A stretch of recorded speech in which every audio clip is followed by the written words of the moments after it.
Hello guys, welcome back to Naash vlogs. അപ്പം ഇന്ന് ഞാൻ വീണ്ടും ഒരു പുതിയൊരു വീഡിയോ ആയിട്ട് വന്നേക്കുവാണ് ഗൈസ്. അപ്പം വേറെ ഒന്നുമല്ല, നമ്മൾ ഇന്ന് വീണ്ടും ഒരു അൺബോക്സിങ് വീഡിയോസ് ആണ് നമ്മൾ ചെയ്യുന്നത്. അത് ഫ്ലാഗ്ഷിപ്പ് മോഡലുള്ള ഒരു മിഡ് റേഞ്ച് പ്രീമിയം നമുക്ക് സ്പെസിഫിക്കേഷനിലൊക്കെ തരുന്ന ഒരു ഫോൺ തന്നെയാണ് ഞാൻ ഇന്ന് അൺബോക്സ് ചെയ്യാൻ പോകുന്നത്. അപ്പം ഏതാണെന്നല്ലേ, അപ്പം നമ്മുടെ സാംസങ്ങിൻ്റെ ഒരു അടിപൊളി ഒരു ഫോൺ ഉണ്ട്. അപ്പോൾ അതാണ് നമ്മൾ ഇന്ന് അൺബോക്സ് ചെയ്യാൻ പോകുന്നത്. അപ്പം ഇന്ന് ഞാൻ ചെയ്യുന്ന ഫോൺ എന്ന് വെച്ച് കഴിഞ്ഞാൽ നമ്മുടെ സാംസങ്ങിൻ്റെ S10 Lite എന്ന് പറയുന്ന ഒരു മോഡലാണ്. അപ്പം നമുക്ക് ജസ്റ്റ് ഒരു അൺബോക്സിങ്ങിലോട്ട് പോകാം. അപ്പോൾ കമോൺ ഗൈസ്. അപ്പം ഇതാണ് നമ്മുടെ ഈ S10 Lite എന്ന് പറയുന്ന ഒരു മോഡൽ. അത്യാവശ്യം നല്ലൊരു പ്രീമിയം കവർ. എനിക്ക് തോന്നുന്നത് നമ്മുടെ ഇപ്പം ഇറങ്ങുന്ന ഈ ഒരു ഫോണിനകത്തൊക്കെ നമുക്ക് ഈ സാംസങ് ഒക്കെ അത്യാവശ്യം ഈ പാക്കിങ്ങിലൊക്കെ തന്നെ നല്ലൊരു ശ്രദ്ധ കാണിച്ചിട്ടുണ്ട്.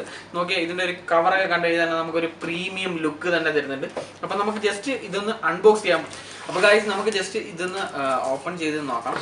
അപ്പോൾ ജസ്റ്റ് ഓപ്പൺ ചെയ്യുമ്പോൾ നമുക്ക് ഇത് ഞാൻ ഓൾറെഡി ഞാൻ ഷോപ്പിൽ നിന്ന് മേടിച്ചപ്പോഴത്തേക്കും എന്താണ് നമ്മുടെ സ്ക്രീൻ ഗാർഡ് ഒട്ടിക്കാൻ വേണ്ടിയിട്ട് ജസ്റ്റ് ഒന്ന് ഓപ്പൺ ചെയ്തിട്ടുണ്ട്. വേറെ ഒന്നും നമ്മൾ ചെയ്തിട്ടില്ല ഇതിനകത്ത്. അപ്പം നമുക്ക് നൈസായിട്ടുണ്ടല്ലോ ഇതിൻ്റെ കവർ ഡിസൈനും കാര്യങ്ങളൊക്കെ നൈസായിട്ടുണ്ട്. ഇവിടെ ഒരു ക്രോസ്, ഒരു സ്റ്റിക്കർ കാര്യങ്ങളൊക്കെ തന്നെ അതിനകത്ത് കൊടുത്തിട്ടുണ്ട്. പിന്നെ ഇത് നമ്മുടെ ഫോൺ. അയ്യോ, അപ്പോൾ ജസ്റ്റ് നമ്മുടെ ഫോണ് വന്നിട്ടുണ്ട്. നമുക്ക് ജസ്റ്റ് ഫോൺ ആദ്യം ഒന്ന് നമുക്ക് മാറ്റി വയ്ക്കാം. നമുക്ക് ബാക്കി എന്തൊക്കെ ഇതിനകത്തുള്ള സംഭവങ്ങളൊന്ന് നോക്കാം. ജസ്റ്റ് ഇതിനകത്ത് തന്നെ ഒരു സാംസങ്ങിൻ്റെ ഒരു ഇത് പ്രത്യേകിച്ചൊന്നുമില്ല. അതിനകത്ത് ജസ്റ്റ് ഒരു സാംസങ്ങിൻ്റെ ഒരു ഇവിടെ ഒരു സാംസങ് ബാഡ്ജിങ് കാര്യങ്ങൾ എഴുതിയിട്ടുള്ളൊരു സംഭവം. അതേപോലെ നമുക്കൊരു ഫാസ്റ്റ് ചാർജർ വരുന്നുണ്ട്. ഒരു 25 വാട്ട്സിൻ്റെ ഒരു fast charger type C to C ആണ് വരുന്നത്. രണ്ട് പോർഷൻ. നമുക്ക് ചില മുന്നേയൊക്കെ വന്നിട്ടുള്ളത് USB to ടൈപ്പ് C ആണ്. ഇതിപ്പം രണ്ട് പോർഷൻ. ഇവിടെയും ടൈപ്പ് C തന്നെയാണ്, നമ്മുടെ ചാർജ് ചെയ്യുന്ന രണ്ടും ടൈപ്പ് C തന്നെയാണ്. ഒരു ഫാസ്റ്റ് ചാർജർ കൂടി വരുന്നതിൻ്റെ കൂടെ. അതേപോലെ നമുക്ക് ഇത് ചാർജർ കേബിൾ കണ്ടേ, ഇതാണ് കേബിൾ. നമുക്ക് കണ്ടേ ഇവിടെയും ടൈപ്പ് C ആണ്, ഇവിടെയും ടൈപ്പ് C ആണ് വരുന്നത്. രണ്ട് സൈഡിലും ടൈപ്പ് C തന്നെയാണ് വരുന്നത്. അതേപോലെ നമുക്ക് ഇത് നമ്മുടെ ഹെഡ്സെറ്റ് നോക്കട്ടെ. ഹെഡ്സെറ്റിനകത്ത് നമുക്ക് ഒരു 2 പെയർ നമുക്ക് ബഡ്സ് കൂടെ വന്നിട്ടുണ്ട്. ഇതിൻ്റെ നമുക്ക് മാറ്റിയിടാൻ വേണ്ടിയിട്ടുള്ള ബഡ്സ് ഒരു 2 പേരുണ്ട് കേട്ടോ. അതേപോലെ തന്നെ ഹെഡ്സെറ്റും വരുന്നത് ഒരു ടൈപ്പ് C തന്നെയാണ്. അത്യാവശ്യം ക്വാളിറ്റിയൊക്കെ ഉള്ളൊരു ഹെഡ്സെറ്റ് തന്നെയാണ്. പക്ഷേ നമ്മുടെ വലിയ ഇതൊന്നും പറയാൻ പറ്റില്ല. നമുക്കത് യൂസ് ചെയ്ത് നോക്കുമ്പോൾ അറിയാം ഇതിൻ്റെ ക്വാളിറ്റി എത്രയാണ്. എന്നാലും ഒരു അത്യാവശ്യം കുഴപ്പമില്ലാത്ത ഒരു ഹെഡ്സെറ്റ് തന്നെയാണ്. അത്യാവശ്യം ക്വാളിറ്റി, കേബിളിന് നല്ല ക്വാളിറ്റിയും കാര്യങ്ങളൊക്കെ ഉള്ള ഒരു ഹെഡ്സെറ്റ് തന്നെയാണ് സാംസങ്ങിൻ്റെ കൂടെ പ്രൊവൈഡ് ചെയ്തേക്കുന്നത്. പിന്നെ വേറെ അയ്യോ, ഇതിൻ്റെ ഉള്ളിൽ വെച്ചേക്കണം കേട്ടോ. ഇതിൻ്റെ ഉള്ളിൽ ഒരു ബ്ലാക്ക് വീണ്ടും ഓക്കെ. ഇതിനകത്തൊരു സിം എജക്ടർ ടൂൾ വരുന്നുണ്ട്. അതേപോലെ വേറെ എന്തെങ്കിലും ഉണ്ടോയെന്ന് നമുക്ക് നോക്കാം. ഓക്കെ, ഒരു ക്രിസ്റ്റലിൻ്റെ ഒരു പൗച്ച് കൂടി വരുന്നുണ്ട്. ഒരു പൗച്ച് അത്യാവശ്യം കുഴപ്പമില്ലാത്ത ഒരു പൗച്ചാണ്. പക്ഷേ ഈ പൗച്ച് അധികം ആരും അങ്ങനെ യൂസ് ചെയ്യില്ല. കുറച്ച് നാൾ ഉപയോഗിക്കുമ്പോൾ തന്നെ ഈ ഒരു യെല്ലോ കളറായിട്ട് ഈ പൗച്ചസ് വരുന്നതാണ്. നമ്മൾ നോർമലി ഇപ്പോൾ ഉള്ള എല്ലാ കമ്പനിയും അവർ ഈ ഒരു പൗച്ച് കൂടെ അതിൻ്റെ കൂടെ പ്രൊവൈഡ് ചെയ്യുന്നുണ്ട്. വലിയ കാര്യമൊന്നുമില്ല, എന്നാലും കുഴപ്പമില്ല. ഫ്രീ ആയിട്ട് കിട്ടുന്നില്ലേ. ഫ്രീ ആയിട്ട് കിട്ടുമ്പോഴത്തേക്ക് നമ്മളെന്തായാലും അതിൻ്റെ ഇത് കൂടുതൽ നോക്കാൻ പാടില്ല. അതാണ് തന്നെ നമുക്കൊരു user manuals, warranty, books, start guide, ആ സംഭവങ്ങളുണ്ട്. അത്ര തന്നെ ഉള്ളൂ. ഇതിനകത്ത് പിന്നെ പ്രത്യേകിച്ച് വലിയ സംഭവങ്ങളും കാര്യങ്ങളൊന്നും വന്നിട്ടില്ല. അപ്പം ഗൈസ്, നമ്മളിന്ന് അൺബോക്സ് ചെയ്യുന്ന ഈ ഒരു മോഡൽ എന്ന് പറഞ്ഞു കഴിഞ്ഞാൽ നമ്മുടെ ഒരു പ്രിസം വൈറ്റ് എന്ന് പറയുന്ന ഒരു മോഡലാണ്. അത്യാവശ്യം നല്ല കാണാൻ ഭംഗിയൊക്കെ ഉള്ളൊരു മോഡൽ തന്നെയാണ് ഈ പ്രിസം വൈറ്റ് എന്ന് പറയുന്നത്. അപ്പോൾ ഗൈസ്, ഈ ഒരു ഫോൺ എന്ന് പറഞ്ഞാൽ നമ്മൾ അൺബോക്സ് ചെയ്യുന്ന ഒരു ഫോൺ എന്ന് വെച്ചാൽ 8GB റാമും 128GB റോമും വരുന്ന ഒരു ഫോണാണ് നമ്മൾ ഇന്ന് അൺബോക്സ് ചെയ്യാൻ പോകുന്നത്. അതുകൊണ്ട് തന്നെ ഇതിൻ്റെ OS എന്ന് പറഞ്ഞത് നമ്മുടെ ആൻഡ്രോയിഡ് 10 ആണ് നമ്മുടെ ഇതിൻ്റെ OS വരുന്നത്. അതേപോലെ തന്നെ നമുക്ക് സ്നാപ്ഡ്രാഗൺ 885 ആണ് ഇതിൻ്റെ ഒരു ചിപ്സെറ്റ് എന്ന് വരുന്നത് അത് പറയുന്നത്. അപ്പം അതെന്ന് വെച്ച് കഴിഞ്ഞാൽ നല്ല ഫാസ്റ്റ്, നല്ല ഒരു പ്രീമിയം ഫോണിൻ്റെ തന്നെ നമുക്ക് ഒരു പെർഫോമൻസ് ഈ ഒരു ഫോണിനകത്ത് നമുക്ക് കിട്ടും. അതേപോലെ തന്നെ ഇതിൻ്റെ ഒരു ഡിസ്പ്ലേയും കാര്യങ്ങളൊക്കെ വരുന്നത് ഒരു 6.7 ഇഞ്ച് അമോലെഡ് ഡിസ്പ്ലേ ആണ് ഇതിൻ്റെ വരുന്നത്. അതേപോലെ 32 MP നമുക്കൊരു പഞ്ച് ഹോൾ ക്യാമ കൂടി നമ്മുടെ ഇതിൻ്റെ സെൻറ്ററിലായിട്ട് വരുന്നുണ്ട്. പിന്നെ നമുക്ക് ഫിംഗർ പ്രിന്റ്സ് വരുന്നത് വെച്ച് കഴിഞ്ഞാൽ നമുക്കിതാ ഈ ഒരു ഡിസ്പ്ലേയിൽ തന്നെയാണ് ഇതിൻ്റെ ഒരു ഫിംഗർ പ്രിന്റ്സ് കാര്യങ്ങൾ ഈ സാംസങ് കൊണ്ടുവന്നിട്ടുള്ളത്. മൊത്തത്തിൽ നോക്കുകയാണെന്നുണ്ടെങ്കിൽ ഡിസൈനും കാര്യങ്ങളൊക്കെ ഒരു അത്യാവശ്യം നല്ല ഒരു ക്വാളിറ്റി തന്നെയാണ് സാംസങ് കൊണ്ടുവന്നേക്കുന്നത്. അപ്പോൾ ജസ്റ്റ് നമുക്ക് ഇതിൻ്റെ സൈഡിലൊക്കെ കുറച്ച് സംഭവങ്ങളുണ്ട്, അത് നമുക്ക് ജസ്റ്റ് ഒന്ന് റിമൂവ് ചെയ്യാം. അതിൻ്റെ സൈഡ് ബാക്ക് പോർഷൻസിൽ സംഭവം ഒരു സ്ക്രീൻ ഇതൊക്കെ കൊടുത്തിട്ടുണ്ട്. ഇതിൻ്റെ ഡിസ്പ്ലേയിൽ നമുക്ക് ഈ ഫോണിൻ്റെ കൂടെ തന്നെ ഒരു സ്ക്രീൻ പ്രൊട്ടക്ടർ ഉണ്ടായിരുന്നു. അതെന്ന് വെച്ച് കഴിഞ്ഞാൽ വലിയ ക്വാളിറ്റിയും കാര്യങ്ങളൊന്നും ഇല്ലായിരുന്നു. അത് ഞാൻ മേടിച്ചപ്പോൾ തന്നെ ആ ഷോപ്പിൽ നിന്ന് അവർ ഒരു ഓഫർ പാക്കായിട്ട് തന്നെ നമുക്ക് വേറൊരു ഡിസ്പ്ലേ എന്താ പറയുന്ന സ്ക്രീൻ ഗാർഡ് ഒട്ടിച്ചിട്ടുണ്ടായിരുന്നു. അതിനകത്ത് വലിയ ക്വാളിറ്റി ഒന്നും ഇല്ലാത്തതുകൊണ്ട് അത് ഞാൻ റിമൂവ് ചെയ്തു. ഇതിൻ്റെ കൂടെ തന്നെയാണ് ആ ഒരു സ്ക്രീൻ ഗാർഡ് വന്നിട്ടുണ്ടായിരുന്നത്. പിന്നെ ഓവറോൾ ഈ ഒരു ഫ്രണ്ട് നമുക്ക് നോക്കുകയാണെങ്കിൽ ഇതിനകത്ത് തന്നെ ഫ്രണ്ട് സൈഡ് നോക്കുകയാണെന്നുണ്ടെങ്കിൽ നല്ലൊരു ലുക്ക് തന്നെയാണ് സാംസങ് കൊണ്ടുവന്നിട്ടുള്ളതെന്ന് പറയാം. അപ്പോൾ ഗൈസ് നമുക്ക് ഇതിനകത്ത് ഫേസ് ലോക്ക് വരുന്നുണ്ട്. പിന്നെ അതേപോലെ തന്നെ നമുക്ക് ഈ ഒരു സൈഡ് പോർഷൻസ് ഒക്കെ നോക്കുകയാണെന്നുണ്ടെങ്കിൽ അത്യാവശ്യം നല്ലൊരു ഡിസൈൻ കാര്യങ്ങളൊക്കെ തന്നെയാണ് സാംസങ് കൊണ്ടുവന്നിട്ടുള്ളത്. നമുക്ക് റൈറ്റ് സൈഡിൽ ഇവിടെയാണെന്നുണ്ടെങ്കിൽ നമ്മുടെ വോളിയം ബട്ടൺസ്, അതേകണക്ക് തന്നെ പവർ ബട്ടൺ ഇവിടെ വരുന്നുണ്ട്. നമ്മുടെ ലെഫ്റ്റ് സൈഡിലായിട്ട് നമുക്ക് നമ്മുടെ സിം സോക്കറ്റ് ജാക്ക് വരുന്നുണ്ട്. അതിനകത്ത് ഇത് വരുന്ന ഡുവൽ സിം ആണ്. അതേകണക്ക് തന്നെ വൺ ടൈം നമുക്ക് മെമ്മറി കാർഡും അതേപോലെ തന്നെ ഒരു സിം നമുക്കിതിനകത്ത് യൂസ് ചെയ്യാൻ പറ്റും. അതേപോലെ തന്നെ നമുക്ക് സ്വിച്ച് ഓഫ് ചെയ്യുന്നത് തന്നെ നമുക്ക് ഓപ്ഷൻ നമ്മൾ നോർമൽ വരുന്ന ഫോൺസിനകത്തൊക്കെ നമുക്ക് ഇവിടെ തന്നെയാണ് നമുക്ക് ലോങ് പ്രസ് ചെയ്തിട്ട് നമ്മൾ ഈ ഒരു ഫോൺ ഷട്ട് ഡൗൺ ചെയ്യുന്നത്.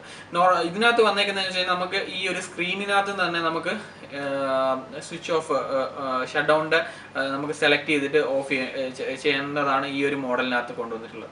പിന്നെ നമുക്ക് സൈഡ് പോർഷൻസും ഇതിൻ്റെ ഫ്രണ്ട് സൈഡ് ഡിസൈനും ഒരു സിൽവർ ഒരു സ്റ്റീലിഷ് ഡിസൈനും കാര്യങ്ങളൊക്കെ തന്നെയാണ് ഈ സൈഡ് പോർഷൻസിനും കാര്യങ്ങളോട്ട് വന്നിട്ടുള്ളത്. അപ്പോൾ ഗൈസ് നമുക്ക് ഇതിൻ്റെ ഒരു ബാക്ക് സൈഡിലോട്ട് പോവുകയാണെന്നുണ്ടെങ്കിൽ ഒന്നും പറയാനില്ല, അത്യാവശ്യം നല്ല ഡിസൈൻ തന്നെയാണ് കേട്ടോ അതിനകത്ത് വന്നേക്കുന്നത്. ഇതിനകത്ത് വരുന്നത് ബാക്കിലത്തെ നമുക്ക് ഈ ഒരു ബാക്ക് പോർഷൻസ് വരുന്നത് ഗ്ലാസ്റ്റിക് ആണ്. ചില പ്ലാസ്റ്റിക്കും ഗ്ലാസും കൂടി മിക്സ്ഡ് ആയിട്ടുള്ള ഒരു കൊളാബറേഷൻ ആണ് ഇതിനകത്ത് നടന്നേക്കുന്നത്. അതേപോലെ ഇതിനകത്ത് വന്നേക്കുന്നത് വെച്ച് കഴിഞ്ഞാൽ നമുക്ക് ഒരു ട്രിപ്പിൾ ക്യാമറയും കൂടിയാണ് വന്നേക്കുന്നത്. ട്രിപ്പിൾ ക്യാമറ, അതിൻ്റെ മുകളിൽ തന്നെയാണ് നമുക്ക് ഒരു ഫ്ലാഷ് ലൈറ്റും കൂടി വരുന്നുണ്ട്. നമുക്ക് ഇതിനകത്ത് വരുന്നത് 48 MB പ്രൈമറി ക്യാമറ വരുന്നുണ്ട്. അതേപോലെ തന്നെ നമുക്ക് ഇതിനകത്ത് 12 MB അൾട്രാ വൈഡ് ക്യാം വരുന്നുണ്ട്, 5 MB മാക്രോയും കൂടി വരുന്നുണ്ട്. അതേപോലെ തന്നെ നമുക്ക് ഇമേജ് ഇതിനകത്ത് സ്റ്റെബിലൈസേഷൻ കൂടി വരുന്നുണ്ട് കാര്യം. അതുകൊണ്ട് തന്നെ നമുക്ക് വീഡിയോസും ഫോട്ടോസൊക്കെ നമുക്ക് എന്തെങ്കിലും ഷെയ്ക്കും കാര്യങ്ങളൊക്കെ ഉണ്ടെന്നുണ്ടെങ്കിൽ അതൊക്കെ നമുക്ക് സ്റ്റെബിലൈസ് ചെയ്ത് നല്ല പോലെ നമുക്ക് അതിൻ്റെ ഒരു ഫുട്ടേജ് നമുക്ക് കിട്ടും. പിന്നെ നോക്കുകയാണെന്നുണ്ടെങ്കിൽ ബാക്ക് ഡിസൈനും കാര്യങ്ങളൊക്കെ അത്യാവശ്യം നല്ല രീതിയിൽ തന്നെയാണ്. ഇവിടെ നമുക്ക് ഈ ഒരു പോർഷനിലായിട്ട് സൂപ്പർ സ്റ്റഡി 0.15 എന്നൊക്കെ പറഞ്ഞിട്ട് നമുക്കിവിടെ കൊടുത്തിട്ടുണ്ട്. അതേപോലെ തന്നെ ഈ സാംസങ്ങിൻ്റെ നോർമലി വരുന്ന പിന്നെ ഈ താഴ്ഭാഗത്തായിട്ട് സാംസങ് ഒന്നുള്ള ബാഡ്ജിങ്ങും കാര്യങ്ങളൊക്കെ വന്നിട്ടുണ്ട്. അതേപോലെ തന്നെ നമുക്ക് മൊത്തത്തിൽ ഈ ഒരു ഫോണ് നല്ലൊരു ലൈറ്റ് വെയ്റ്റും കൂടാണ്. എനിക്ക് അത്യാവശ്യം പിടിച്ച സാംസങ്ങിൻ്റെ അത്യാവശ്യം കുഴപ്പമില്ലാത്ത ലൈറ്റ് വെയ്റ്റും നമുക്ക് ഹാൻഡിൽ ചെയ്യാനൊക്കെ പറ്റുന്ന ഒരു ഫോൺ തന്നെയായിട്ടാണ് എനിക്കിത് തോന്നുന്നത്. എന്ന് വെച്ച് കഴിഞ്ഞാൽ അത്ര ആ ഒരു പ്രൈസിലാണ് ഒരു പ്രീമിയം ഫോണ് ഈ സാംസങ് പ്രൊവൈഡ് ചെയ്യുന്നത്, S10 Lite എന്ന് പറയുന്നൊരു മോഡൽ. അപ്പോൾ ഗായ്സ് ഇതിൻ്റെന്ന് വെച്ച് കഴിഞ്ഞാൽ ഓൾമോസ്റ്റ് നമുക്ക് ഡിസ്പ്ലേയും കാര്യങ്ങളും നമുക്ക് ടച്ചൊക്കെ അത്യാവശ്യം നമുക്ക് നല്ല ഒരു റെസ്പോൺസ് തന്നെയാണ് നമുക്ക് ഈ ടച്ചിനകത്ത് നിന്നൊക്കെ കിട്ടുന്നത്. അത്യാവശ്യം നല്ല റെസ്പോൺസും കാര്യങ്ങളൊക്കെ തന്നെയാണ് നമുക്ക് ഈ ഒരു ഫോണിൻ്റെ ടച്ചിനകത്ത് വരുന്നത്. അതേപോലെ തന്നെ നമുക്ക് ഡിസ്പ്ലേയുടെ നല്ല ഒരു വൈഡ് ഡിസ്പ്ലേ ആയതുകൊണ്ടും നമുക്ക് ഗെയിമിങ്ങിനും ഒക്കെ നല്ല ബെറ്റർ ഒരു ഓപ്ഷനാണ് ഈ ഒരു ഫോൺ എന്ന് പറയുന്നത്. നമുക്ക് പിന്നെ ഇതിൻ്റെ ഒരു സോഫ്റ്റ്വെയർ ഇൻഫർമേഷൻസ് ഒക്കെ നോക്കുകയാണെന്നുണ്ടെങ്കിൽ നമുക്ക് ഇവിടുന്ന് ആൻഡ്രോയിഡ് ഉണ്ട്. ഞാൻ മുന്നേ പറഞ്ഞ പോലെ Android 10 ആണ് നമുക്കിതിനകത്ത് വരുന്ന OS എന്ന് പറയുന്നത്. നമുക്ക് ഒരു നല്ല റെസ്പോൺസ് തന്നെയാണ് ഈ ഒരു ഫോണിനകത്ത് നമുക്ക് കിട്ടുന്നത്. അതേപോലെ തന്നെ ഓവറോൾ നമ്മുടെ ഡിസൈൻ വൈസ് നോക്കുകയാണെന്നുണ്ടെങ്കിൽ തന്നെ നമ്മുടെ ബാക്കിൽ 3 ക്യാമറാസ് വന്നിട്ടുണ്ട്. അതുകൊണ്ട് തന്നെ ഈ ഒരു വൈറ്റ് കളറും നല്ലൊരു അത്യാവശ്യം നല്ലൊരു പ്രീമിയം ലുക്ക് തന്നെയാണ് ഈ ഒരു S10 ലൈറ്റിന് തരുന്നുണ്ട്. സൈഡ് പോർഷൻസിലൊക്കെ ഇവിടെ ചെറിയൊരു ഡിസൈനും കാര്യങ്ങളും ഒക്കെ കൊടുത്തിട്ടുണ്ട്. അതേപോലെ തന്നെ ഞാൻ നേരത്തെ പറഞ്ഞ കണക്ക് തന്നെ ഇവിടെ C ടൈപ്പ് ആണ് ഇതിൻ്റെ ചാർജർ. അത് കണക്ക് തന്നെ ഒരു ടൈമിൽ ചാർജർ മാത്രമേ യൂസ് ചെയ്യാൻ പറ്റുള്ളൂ. അതേപോലെ തന്നെ ഹെഡ്സെറ്റ് യൂസ് ചെയ്യണമെന്നുണ്ടെങ്കിൽ ഹെഡ്സെറ്റ് മാത്രമേ യൂസ് ചെയ്യാൻ പറ്റുള്ളൂ. അതേപോലെ തന്നെ ഇപ്പം എല്ലാവരും എനിക്ക് തോന്നുന്നു ഇപ്പം ബ്ലൂടൂത്തും കാര്യങ്ങളൊക്കെ നല്ല അവൈലബിൾ, നല്ല പ്രൈസിലും കാര്യങ്ങളൊക്കെ ഉള്ളത് കൊണ്ട് അത് വലിയൊരു പ്രശ്നമായിട്ട് എനിക്ക് തോന്നുന്നില്ല. പിന്നെ നമുക്ക് ഇതിൻ്റെ ഞാൻ പറഞ്ഞില്ലേ ഡിസ്പ്ലേയിൽ വരുന്നത് നമുക്ക് ഗൊറില്ല ഗ്ലാസ് ആണ്. അതുകണക്ക് തന്നെ ബാക്ക് സൈഡ് വരുന്നത് ഗ്ലാസ്റ്റിക് ആണ്. അതുകൊണ്ട് അധികം ഹീറ്റ് ആവാനുള്ളതും താഴെ പൊട്ടാനുള്ള ചാൻസസ് കുറച്ച് കുറവാണ് ഈ ബാക്ക് പോർഷൻസിന്. പിന്നെ നമുക്ക് ഇതിനകത്ത് എനിക്ക് ഒരു പ്രശ്നമായിട്ട് എനിക്ക് തോന്നിയത്, നമുക്ക് ഫിംഗർ പ്രിന്റ് നമുക്ക് എന്താ പറയുന്നത്, ഞാൻ ഇതിന്റെ മുകളിൽ പറഞ്ഞില്ലേ, ഇതിനകത്ത് ഞാൻ നമ്മുടെ സ്ക്രീൻ ഗാർഡ് ഒട്ടിച്ചിട്ടുണ്ട് സെപ്പറേറ്റ്. അപ്പോൾ അത് ചെറിയൊരു പ്രശ്നമായിട്ട് എനിക്കൊന്ന് തോന്നി. നമുക്ക് 2-3 പ്രാവശ്യം നമ്മൾ ചെയ്യുമ്പോൾ മാത്രമാണ് നമുക്ക് ആ ഒരു ആക്സസ് കിട്ടുന്നത്. എനിക്കൊന്ന് അത്യാവശ്യം ഇതിന്റെ ഗോറില്ല ഗ്ലാസ് ആയതുകൊണ്ട് സ്ക്രീൻ പ്രൊട്ടക്ഷൻ്റെ ആവശ്യം ഇല്ല എന്നാണ് നമുക്ക് മനസ്സിലാക്കാൻ പറ്റുന്നത്. എന്നാലും നമ്മളൊരു പ്രൊട്ടക്ഷന് വേണ്ടിയിട്ട് നമ്മൾ എന്തായാലും സ്ക്രീൻ ഗാർഡ് ഒട്ടിക്കും. അപ്പോൾ അത് കുറച്ച് ആക്സസ് റെസ്പോൺസ് കുറച്ച് കുറവായിട്ട് എനിക്ക് തോന്നി. ബാക്കി എല്ലാത്തിലും നമുക്കൊരു മിഡ് റേഞ്ചിൽ വരുന്ന, അത്യാവശ്യം നല്ല പ്രൈസിൽ വരുന്ന, ഒരു പ്രീമിയം ലുക്ക് തരുന്ന ഒരു ബെറ്റർ ഫോൺ തന്നെയാണ് നമ്മുടെ ഈ S10 Lite. സീരീസിൽ വരുന്ന ഒരു മീഡിയം റേഞ്ച് ഫോണ്. അപ്പോൾ ഗായ്സ്, നമുക്ക് ഇതിൻ്റെ ഒരു ബാറ്ററിയെ കുറിച്ച് പറയുകയാണെന്നുണ്ടെങ്കിൽ, നോർമലി നമുക്ക് സാംസങ്ങിൻ്റെ ഫോൺസിനൊക്കെ നമുക്ക് ബാറ്ററി ബാക്കപ്പ് നമുക്ക് കുറച്ച് കുറവാണ് വരുന്നത്. വെച്ചാൽ ബാറ്ററി ബാക്കപ്പ് നമുക്ക് അത്യാവശ്യം കിട്ടലില്ല. അധികം പെട്ടെന്ന് നമുക്ക് ബാറ്ററി ഇറങ്ങിപ്പോകുന്നതൊക്കെ നമുക്ക് കാണാൻ സാധിക്കും. പക്ഷേ ഈ ഒരു ഫോണിനകത്ത് നമുക്ക് 4500 mAh ആണ് ബാറ്ററി വന്നിട്ടുള്ളത്. അതേപോലെ തന്നെ 1.5 hours നമുക്ക് ഇതൊരു ഫുൾ ചാർജിങ്ങും നമുക്ക് കമ്പനി പ്രൊവൈഡ് ചെയ്യുന്നുണ്ട്. പിന്നെ നമുക്ക് ഗെയിംസിലോട്ടൊക്കെ വരുവാണെന്നുണ്ടെങ്കിൽ അത്യാവശ്യം നല്ലൊരു വൈഡ് ഡിസ്പ്ലേയും കാര്യങ്ങളൊക്കെ ആയതുകൊണ്ട് നമുക്ക് അത്യാവശ്യം PUBG, നമുക്ക് അതേപോലെയുള്ള ഗെയിംസ് ഒക്കെ നമുക്ക് നല്ലവണ്ണം കളിക്കാൻ പറ്റും. നല്ല ഒരു നമുക്ക് കളിക്കുന്നതിന് നമുക്ക് നല്ലൊരു ബെറ്റർ ഓപ്ഷൻ തന്നെയാണ് ഈ S10 Lite എന്ന് പറയുന്നത്. അതേപോലെ മൊത്തത്തിൽ ഓവറോൾ നമുക്ക് നോക്കുകയാണെന്നുണ്ടെങ്കിൽ വെൽ ഡിസൈൻഡ് ആൻഡ് നമുക്ക് നല്ലൊരു ഒരു പ്രീമിയം ഫോൺ തന്നെയാണ് നമുക്ക് ഈ ഒരു പ്രൈസിൽ നമുക്ക് കിട്ടുന്നത്. അപ്പോൾ ഗായ്സ്, ഇന്നത്തെ ഒരു വീഡിയോ നിങ്ങൾക്ക് ഇഷ്ടപ്പെട്ടിട്ടുണ്ടെങ്കിൽ ലൈക്ക് ചെയ്യുക, ഷെയർ ചെയ്യുക, സബ്സ്ക്രൈബ് കൂടെ ചെയ്യുക. പിന്നെ ആ ബെല്ലൈക്കൺ ഒന്ന് എനേബിൾ ചെയ്തിട്ട് കഴിഞ്ഞാൽ ഞാനിടുന്ന പുതിയ പുതിയ വീഡിയോസ് നിങ്ങളുടെ അടുത്തേക്ക് നോട്ടിഫിക്കേഷൻ ആയിട്ട് എത്തുന്നതായിരിക്കും. അപ്പോൾ പുതിയൊരു വീഡിയോ ആയിട്ട് വരുന്നവരെ ടാറ്റാ ബൈ.